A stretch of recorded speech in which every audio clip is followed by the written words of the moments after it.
Assalamualaikum warahmatullahi wabarakatuh. Perkenalkan, nama saya Diah Anggun Widiawati, nomor absen 9 dari kelas 12 IPA 3. Tujuan saya membuat video ini yaitu saya akan melakukan percobaan isolasi DNA pada buah-buahan, terutama pada buah stroberi. Adapun tujuan dari percobaan praktikum yang akan saya lakukan, yang pertama saya akan mengekstraksi dan memisahkan DNA buah-buahan, terutama buah stroberi secara sederhana. Yang kedua, menjelaskan keefektifan deterjen dan buah yang dipakai untuk melakukan percobaan isolasi DNA. Yang ketiga, menjelaskan proses isolasi DNA. Dan yang keempat atau yang terakhir yaitu menjelaskan struktur dan komponen-komponen yang terdapat pada DNA. Oke, adapun bahan yang saya gunakan pada praktikum percobaan isolasi DNA. Yang pertama ada buah stroberi. Di sini saya kupas dulu daunnya, saya pisahkan daunnya terhadap buahnya. Di sini saya menggunakan kurang lebih 100 gram stroberi. Dan yang kedua di sini ada garam. Ya, ini garam. Tujuan garam digunakan pada proses praktikum isolasi DNA yaitu untuk memudahkan pemisahan benang DNA dari campuran sehingga benang dapat dengan mudah kita amati nantinya. Nah, yang kedua di sini saya menggunakan deterjen. Deterjen yang saya gunakan yaitu ada deterjen cair dan deterjen bubuk. Adapun tujuan penggunaan deterjen pada praktikum percobaan isolasi DNA yaitu sebagai penghalang sel secara kimia. Nah, alasan saya menggunakan deterjen cair dan deterjen bubuk yaitu untuk mengetahui keefektifan dari proses masing-masing deterjen pada proses isolasi DNA dari deterjen cair maupun deterjen yang bubuk. Nah, selanjutnya di sini saya menggunakan air atau aqueous. Tujuannya untuk melarutkan garam dan deterjen nantinya pada saat kita ingin membuat campurannya. Selanjutnya ini ada alkohol 70%, di mana penggunaan alkohol 70% ini bertujuan untuk mempermudah terjadinya presipitasi pada benang-benang DNA. Alkohol akan membawa asam nukleat yang terdapat dalam campuran naik ke atas permukaan untuk kemudian nanti akan terjadi pengendapan. Nah, alkohol yang digunakan ini sudah dalam keadaan dingin, yaitu sebelum percobaan dilakukan, alkohol 70% ini diletakkan di lemari pendingin kulkas agar dingin. Hal ini dilakukan agar mempermudah percobaan sehingga DNA dapat terlihat dengan jelas nantinya. Oke, selanjutnya di sini alat yang saya gunakan. Yang pertama ada gelas plastik, nanti ini sebagai wadahnya. Nah, sebelumnya saya sudah memberi nama, ada deterjen cair dan deterjen bubuk, di mana yang deterjen bubuk ini saya beri warna hijau dan deterjen cair saya beri warna biru. Dua gelasnya ini lagi untuk nanti pas setelah selesai proses penyaringannya. Nah, selanjutnya ada saringan. Untuk proses penyaringan nanti saya menggunakan 2 penyaringan. Lalu yang selanjutnya itu ada sendok, dimana nanti untuk mengambil bahan-bahannya menggunakan sendok. Lalu selanjutnya ada lidi. Lidi digunakan sebagai pengaduk untuk nanti ngaduk campuran atau larutannya. Nah, yang terakhir di sini saya menggunakan blender untuk menghaluskan stroberinya nanti. Oke, langsung saja kita masuk ke pembuatannya atau cara kerjanya. Yang pertama, siapkan buah stroberi yang sudah dikupas tadi. Lalu kita masukkan ke dalam blender.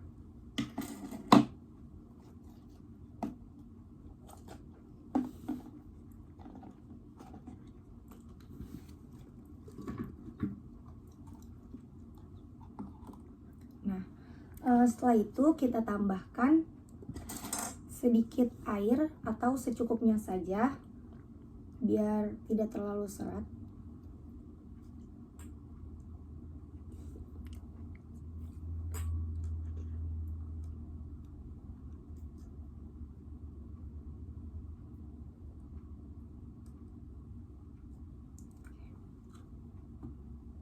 Setelah itu kita tutup.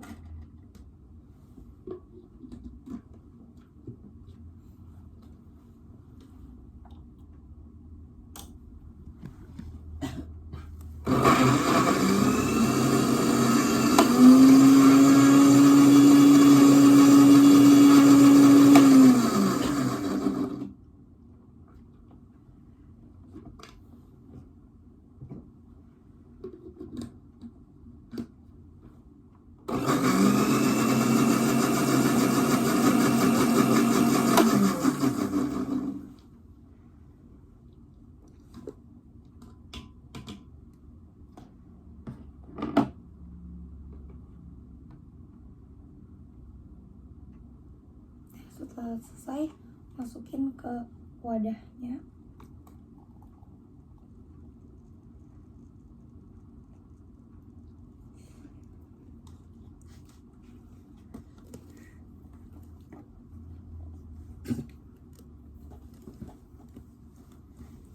Oke.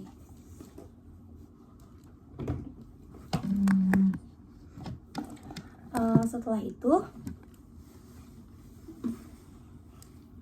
selanjutnya kita akan masuk ke proses pembuatan larutan atau cairannya.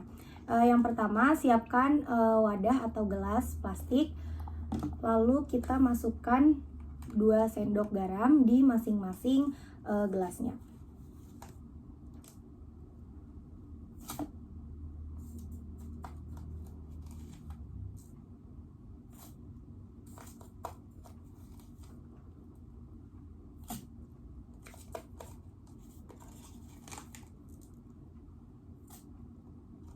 Setelah garamnya selesai dimasukkan, kita tambahkan deterjennya, baik itu deterjen cair maupun deterjen yang bubuk. Ini deterjen cair, kita masukin dulu deterjen cairnya sebanyak 2 sendok makan.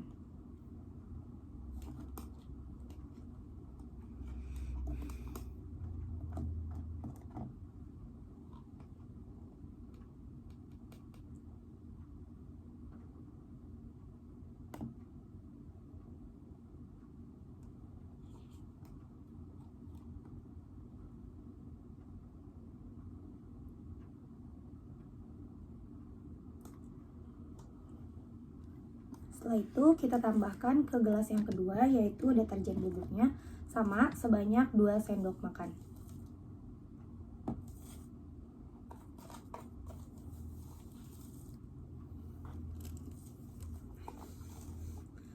Setelah selesai, kita tambahkan 2 sendok air atau aquades ke masing-masing gelas.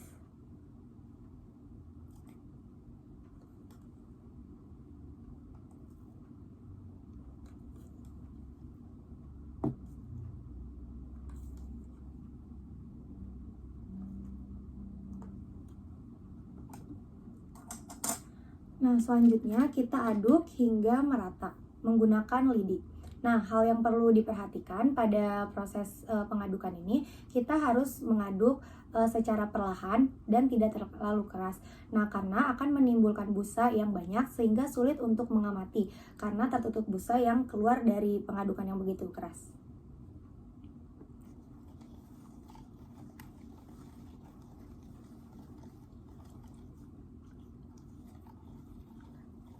Kita aduk jangan sampai keluar busa, sampai semuanya rata.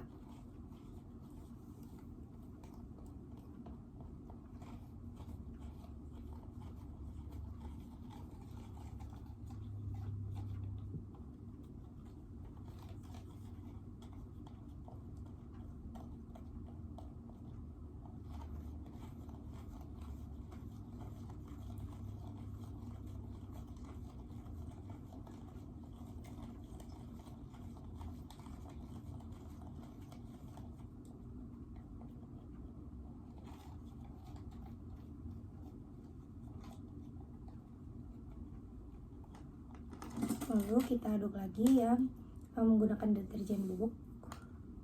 Sama, ini juga perlahan biar nanti nggak ada busa yang keluar, biar nggak menutupi juga.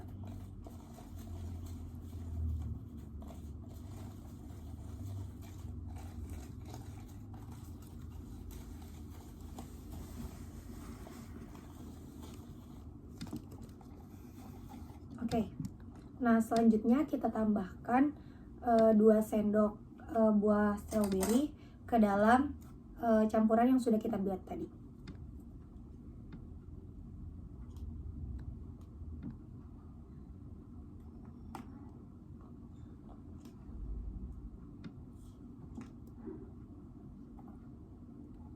Ke gelas selanjutnya 2 sendok makan juga. Nah, setelah selesai kita aduk lagi menggunakan lidi, sama seperti tadi, jangan sampai ada busa yang terlihat. Pelan-pelan.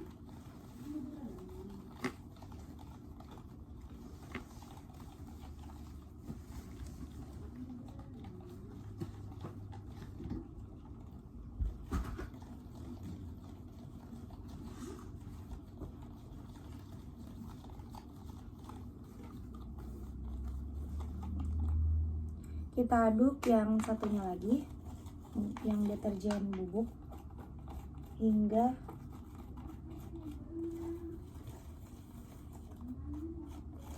merata.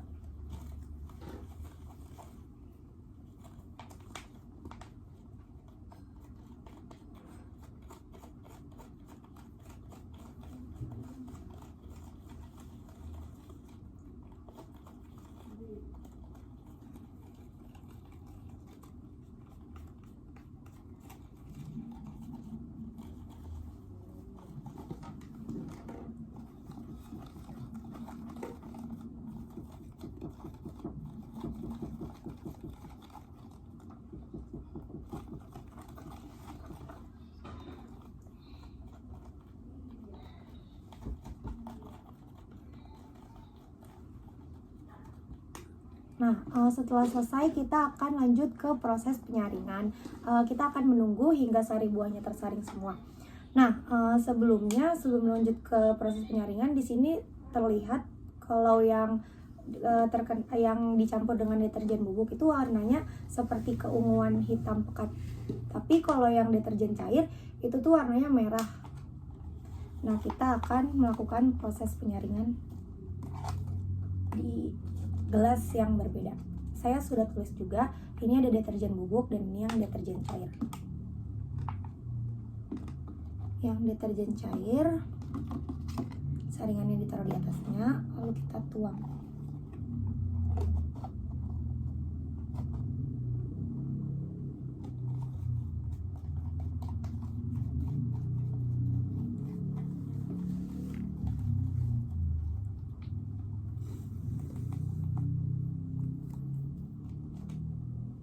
Nah, ini kita tuang.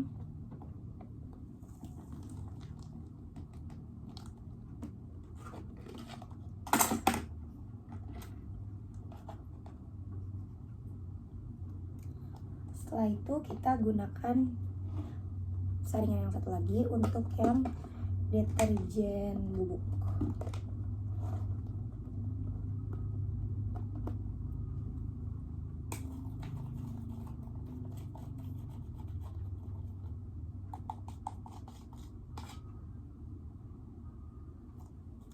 Kita tuang.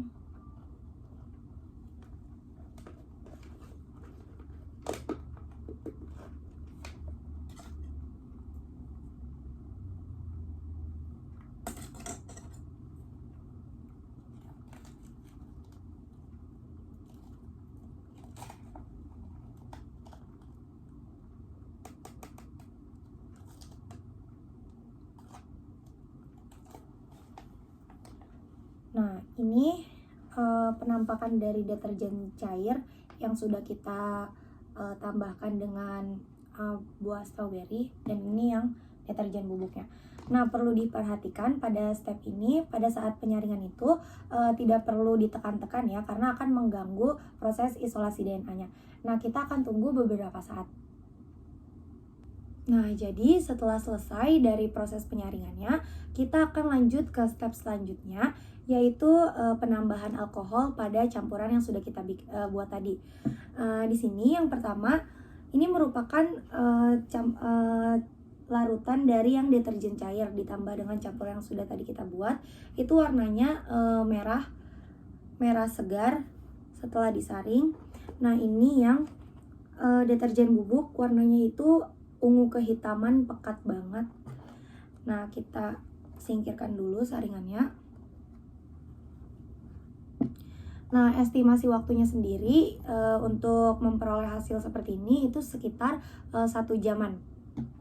Selanjutnya kita akan menambahkan alkohol 70% ke gelas 1 dan 2. Ke gelas yang deterjen cair dan bubuk.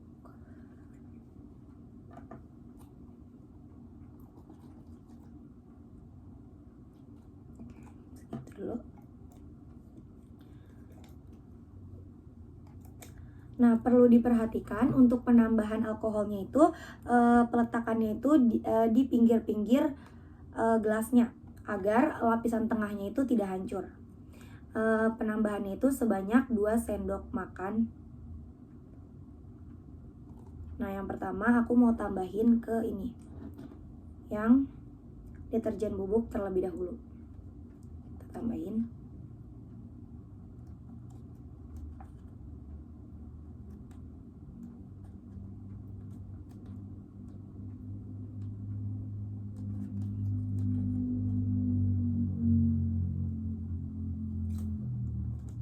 Nah, selanjutnya kita tambahin satu lagi.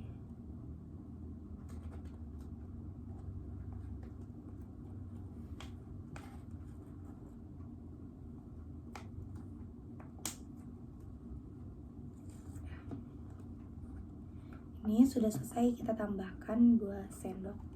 Kita lanjut ke gelas yang selanjutnya. Kita tambah 2 sendok ke yang deterjen cair. Sama seperti yang deterjen bubuk, kita tambahin melalui pinggir-pinggirannya agar lapisan tengahnya itu tidak hancur. Dan kita lebih mudah untuk mengamati perubahan-perubahannya nanti.